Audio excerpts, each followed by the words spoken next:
Dorkus, honey, I got your video this morning. Land sakes, girl, you the spitting image of your mama. Did you know that? You remind me so much of her that every time I look at you, I want to just go out and throw gasoline on somebody and light them with a match. Well, it's been pretty nice around here the last few years, ever since your mama took that job up north clubbing them baby harp seals. Don't hear much from her these days. She said she found her true calling in life and she ain't never been happier. I just hope that supply of baby harp seals holds up.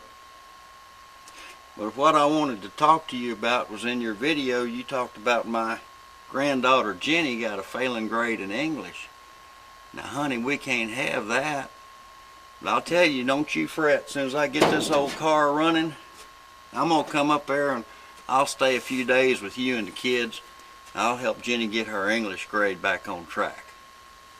When I get there, I'll go over and pay this Miss Spagoni a visit. I'll take along a couple of bottles of that raspberry ripple wine. And I'll be wearing my special thong. It's a red one. It's got them imitation rhinestones on the front of it. And they catch the light and just sparkle when I'm doing my seductive snake dance. And then I'll give her a ride on the old Stinkhammer Stallion.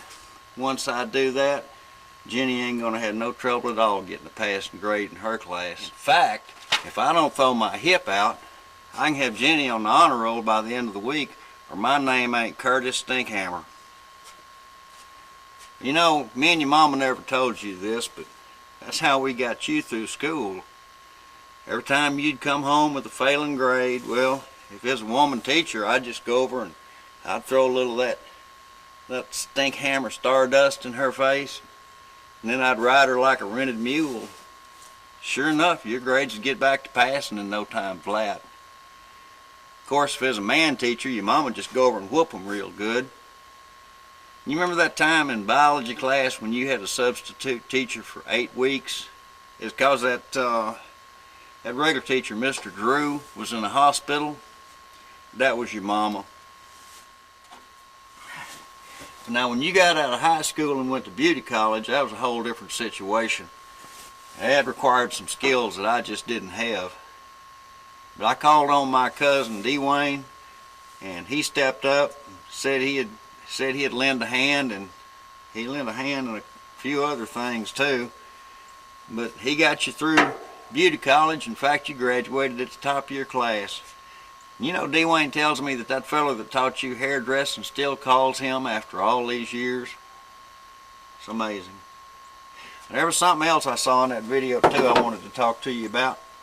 I noticed that my oldest grandson, Lenny, he's getting old enough to where I think he needs some male role models in his life. Now, I know there ain't been a man around your place since Jake left you. Did they ever find Jake's body?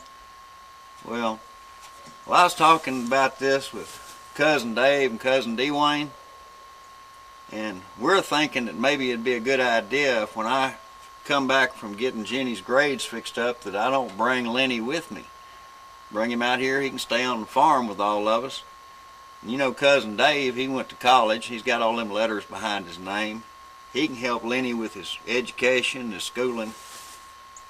Cousin Dwayne, his boyfriend RL, they said they got lots of room over at their place. They'd love to have Lenny come stay with them. Well, he'd be the son that they never had. I think it'd be a positive experience for Lenny, and it'd help all of us out here too on the farm. And besides that, I can use him as an income tax deduction. Now, I ain't too worried about my youngest grandson, Benny. He looks like he's doing fine. I don't think there's going to be no problem for that boy. He's going to grow up just like his daddy. He ain't going to be nothing like Jake. You tell young Benny that his granddaddy's coming to see him. I know how much he loves playing with the neighbor's cats, so I'll bring him a fresh supply of firecrackers and bottle rockets, all right? You tell him I hope he still carries his knife to school like I taught him. Okay, RL, let's crank her over and see what we got. Pump it. Not that. Pump it. Accelerator. The foot feet. Hold up, hold up, hold up. I think I see what's wrong.